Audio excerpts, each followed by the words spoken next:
If you're traveling with a child and need a car seat, you can easily request an Uber with a car seat option, though it does come with an additional fee. Here's how. Tap on the Uber app to start setting up your ride. Tap on Where to field and enter your pickup location and destination. After entering your destination, scroll down through the available ride options and select the car seat option.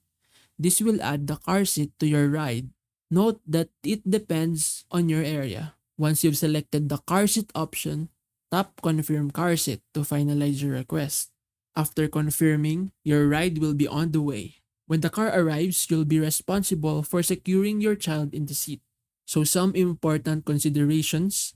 The car seat is for children who are at least 2 years old, weighing between 22 to 47 pounds, and measure 31 to 51 inches tall. Only one car seat is available per vehicle, so if you need more than one, you'll have to find an alternative.